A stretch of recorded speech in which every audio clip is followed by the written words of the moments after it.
I never got the chance to meet my grandfather or my uncle, my mother's brother, because they died tragically in an accident when my mother was only 18.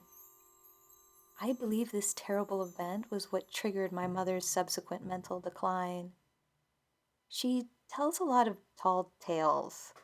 I don't believe her stories most of the time, but one story she told me has always stayed with me. It's a frightening story, and in the back of my mind, I wonder sometimes if it's true. Before my grandfather died, my mother claims he told her about a dream he'd had about an entity he believed was the devil. He said that in the dream, the devil had come into his home. He looked like a man and was strikingly beautiful, so much so that my grandfather couldn't take his eyes off him. And yet, he knew this man wasn't good and was using beauty as a disguise. The man reached for my grandfather's wife, my mother's stepmother, and my grandfather knew that he meant to take her away. My grandfather stood between his wife and the man and yelled that if the being was looking to take a life, then it should take his instead. Soon after, the accident happened, and my grandfather was dead. As I said, this story has always disturbed me. I've always had a sense that something took my grandfather and my uncle before their time, and that whatever it wasn't the devil, but something else. I've been curious about the fae and spirits since I was young.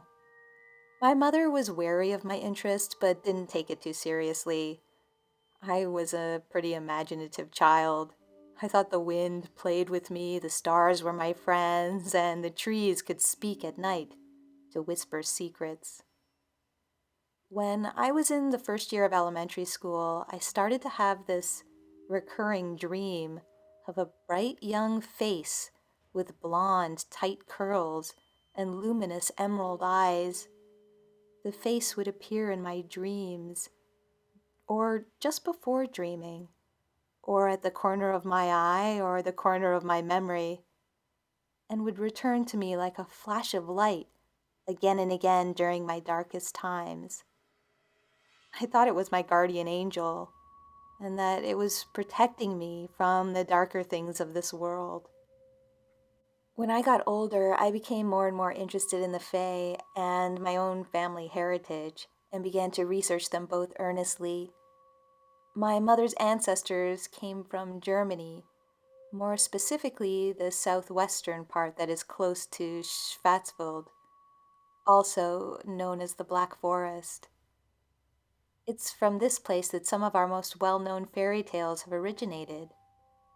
My ancestors had lived there as far back as the 1500s. During my research, I came across a German elf spirit called the Elf King, or der Erlkonig.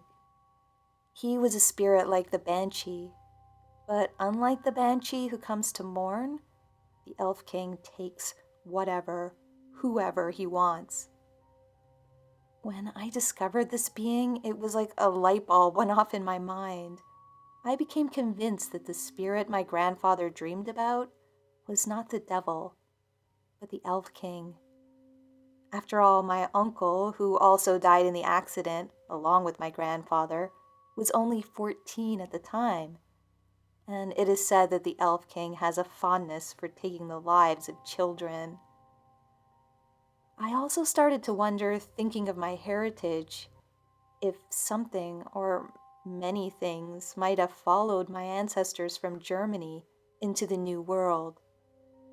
Things with a connection to my family that started hundreds of years ago when they lived close to the Black Forest. In retrospect, I think I got lucky in a way that my grandfather and uncle did not, for reasons I don't understand. I think the spirit that I saw growing up was a light elf like a Yoselvar, and was protecting me from more malevolent beings, like the one that visited my grandfather.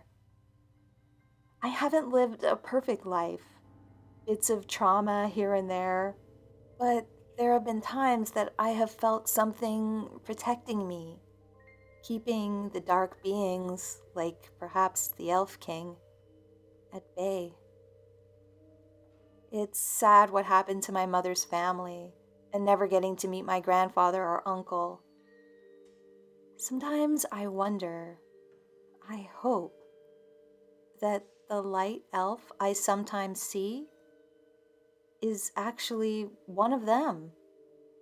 That in some other world they defeated the Elf King and now stand as my protectors from similar dark creatures.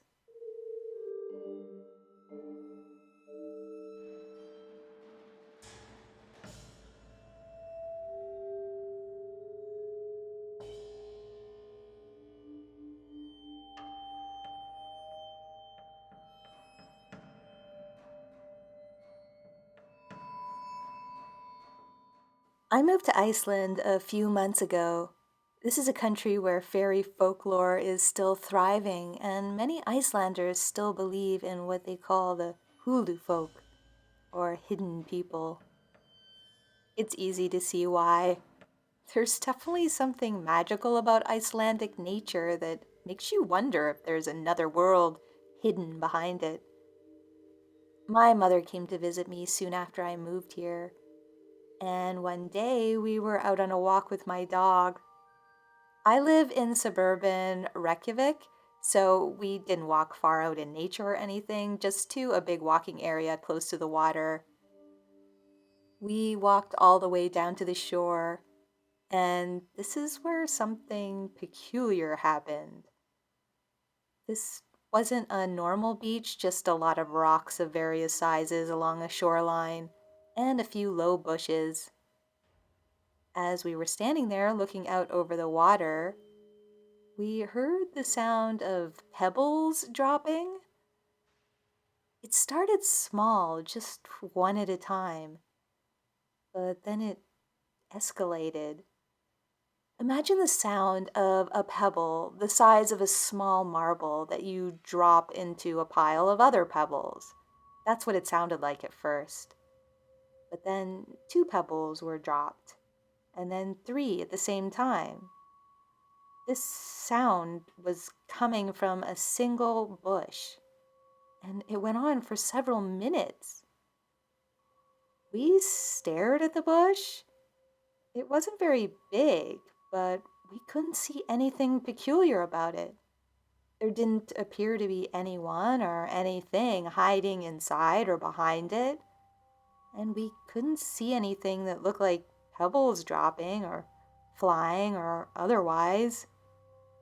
And yet we could still hear the pebble drops distinctly, coming from different parts of the bush. I've never heard anything like this. There was no explanation for it whatsoever. Both me and my mother are quite spiritual. We believe in the supernatural, and so we decided not to investigate any further, in case the sound was some kind of warning. We thought perhaps we had come too close to whatever was holding up inside that bush, and it was letting us know. I went there alone, although still with my dog, about a week later to see if the pebble sound would appear again. I was cautious and didn't go too close, but this time all was quiet. I haven't been back there again since. I was wondering if anyone might be able to offer some insight regarding my experience. I haven't been able to find anything on fairies using rocks or pebbles to scare off humans. But at the same time, it feels highly likely that whatever I heard had something to do with fairies.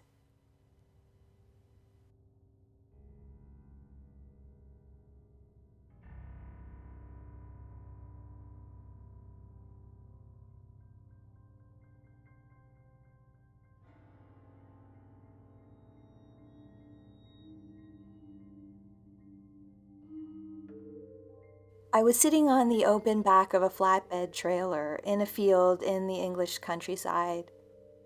I was with a number of friends. We were just relaxing, enjoying the day. My friends moved away from the trailer. They were gazing out at the fields, just chatting. I was gazing in the opposite direction towards the woods. There was a fence that separated the woods from the field. And for a moment, I thought I saw a strange shape, something I couldn't identify near the fence. I got up and began moving in that direction, figuring it was a weirdly shaped branch or something, and the play of light and shadow was giving the shape an oddly human look. But then, as I got closer, all of a sudden, a very large, I would say twice average human height, humanoid creature, which appeared to be made entirely out of sticks, jumped out of the tree about 30 meters from me.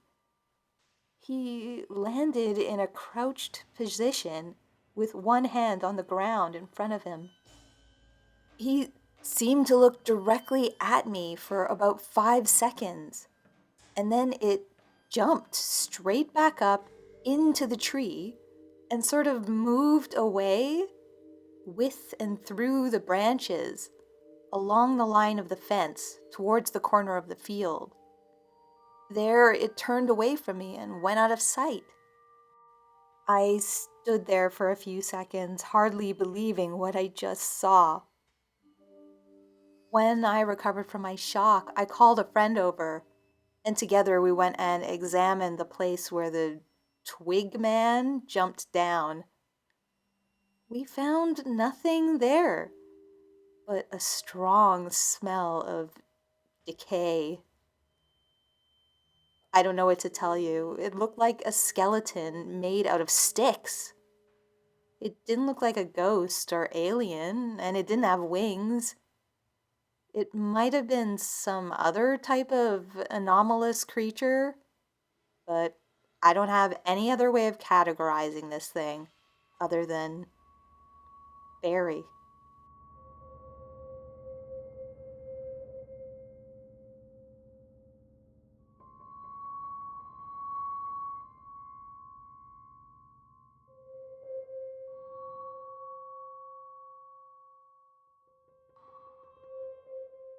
I'm older now, still fit, but hair turning silver and steps a bit slowed. I live with my husband in the mountains in the northwest and raise sheep. The mountains are beautiful and stand in powerful silence. It's hard to think of living anywhere else, as the mountains get into your blood and sing in that silence in a mysterious way. But unexplained things happen up here sometimes. I've heard of cowboys vanishing without a trace, and sometimes I get the sense that something else is out there, something neither animal nor human. My mountain ewes are lambing right now, giving birth to healthy young ones. My ewes are good mothers and strong, but I go out and check them regularly all the same to make sure nothing has gone amiss as they give birth. One morning I was walking up the hills and two of my guardian dogs led me to an out-of-the-way spot I didn't frequent. Strangely, the dogs then lay down. They were quiet, very quiet. Not far away, I noticed a lamb, a white lamb, so bright and white it almost glowed. I followed the little lamb, thinking its mother must be nearby, and sure enough, I came across a ewe lying on the ground. This must have been the little white lamb's mother. The ewe looked like it was going to give birth again soon to a second lamb. Now, this ewe was very young, and this was her first lambing, so I was concerned something might go wrong. I decided I'd better move her further down the hill in case there was a problem. I turned back to gather sheep with my sheepdog so I could move the ewe down the hill with the momentum of the flock. But when I came back to gather the ewe, the little white lamb was gone. I had only turned my back for a couple of minutes, and the lamb was newly born, so I knew it couldn't have gone very far. I began searching as the new mother cried out for her lamb. I and the sheepdogs searched and searched, but we could not find the lamb anywhere. I returned to the pregnant ewe and examined the area where she had given birth to the glowing white lamb. But strangely, I found no blood or fluid or afterbirth anywhere in the area. I still had no luck in finding that lamb, and finally I decided to move the small flock down the hill so the ewe could have her second lamb in safety. I figured I'd go back up and find the missing lamb soon after. But once I'd moved the ewe down the hill, I noticed something was wrong with her and the way she was moving. I caught her and found she was trying to deliver a big lamb with one leg back. If I didn't assist her in this delivery, I could lose them both. So I helped deliver the lamb. In the end, everything went smoothly with my help. The lamb was a big reddish ram lamb, which was a bit odd because my sheep are generally white. Now that the ewe was okay, I decided to go back up and try to find the missing lamb. But I never did, and I couldn't figure out where the little thing had gone. Usually my dogs are good at finding lost lambs, especially newborns like this one was. I thought about how oddly white that lamb had been, how it had seemed to almost glow. I realized that if I had not seen the glowing white lamb, I might not have found the ewe, and she likely would have died if I hadn't been there to help her deliver. That little white lamb had saved the ewe's life. I left a gift of a few strands of my hair for the white lamb that now I think might have been a fairy.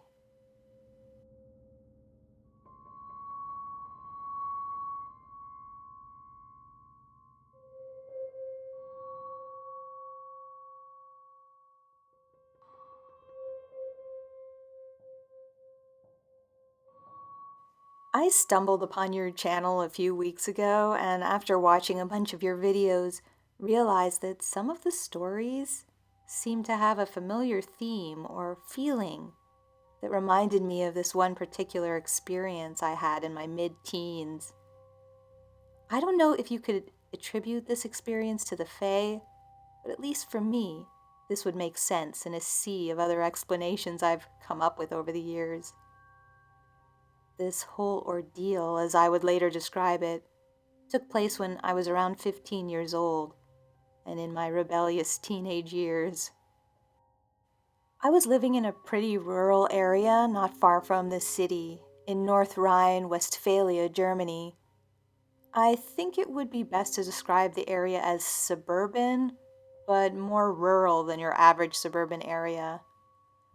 I lived with my father in a big house situated at a dead end.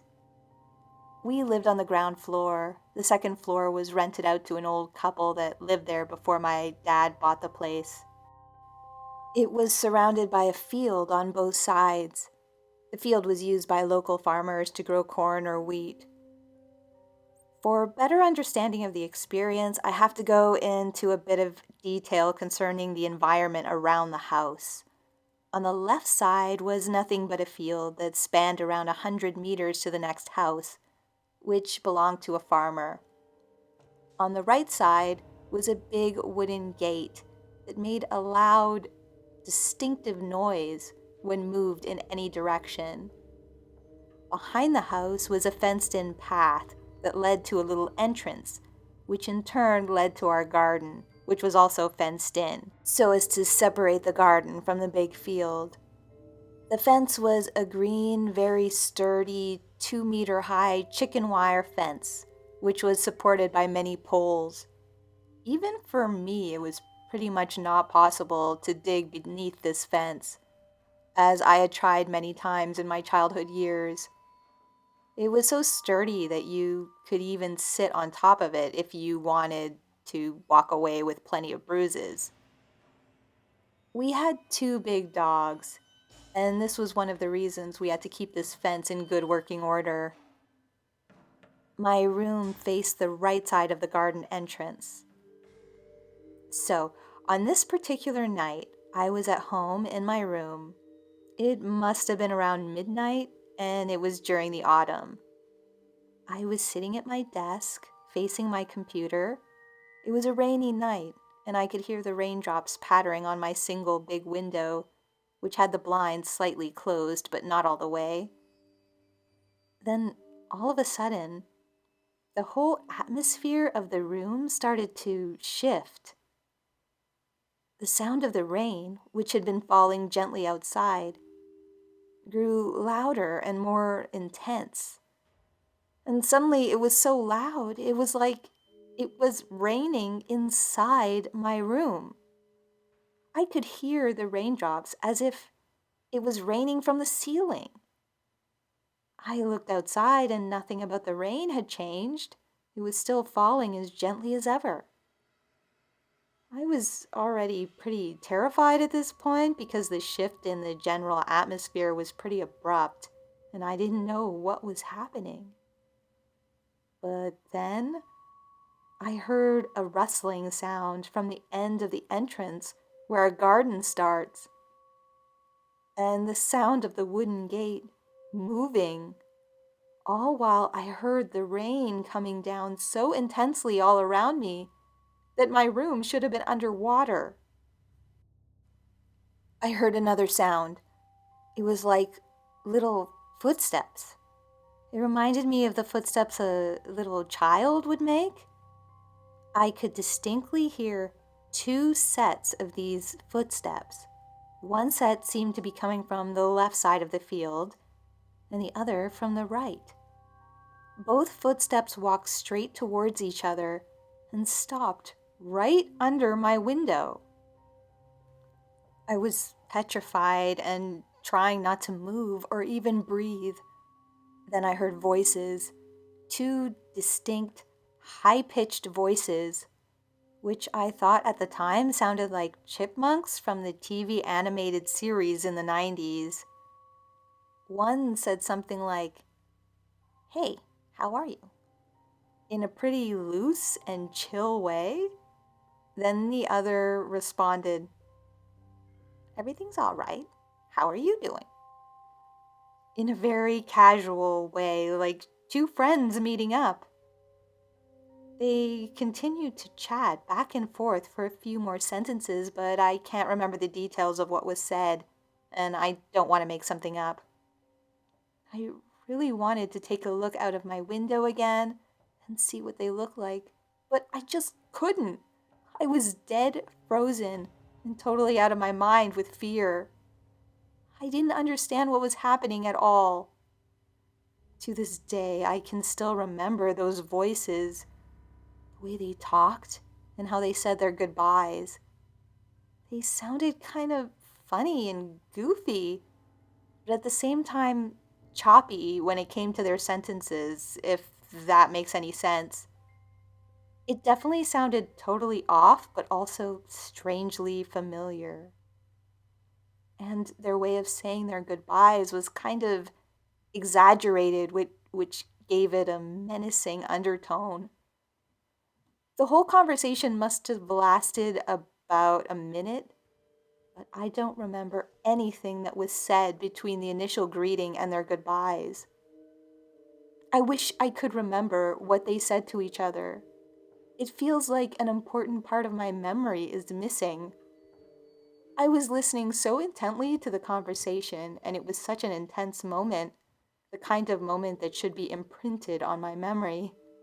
But I just can't remember. The whole thing spooked me out.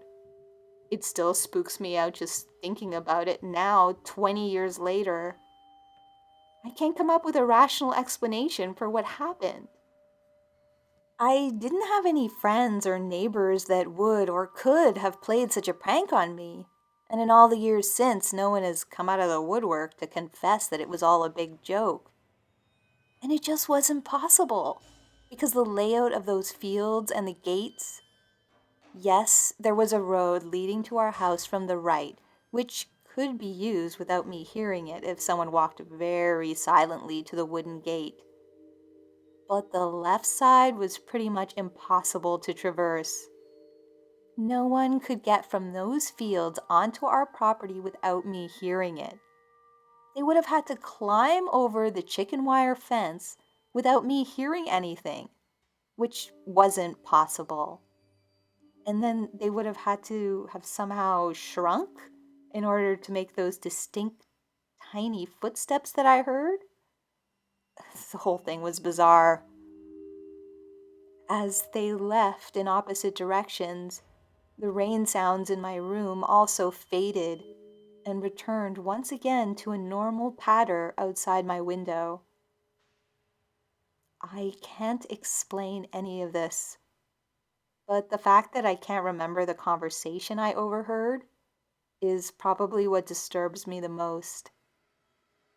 I have to wonder if those two beings used our back garden as some sort of meeting place, and if there are other things that happened that I don't remember.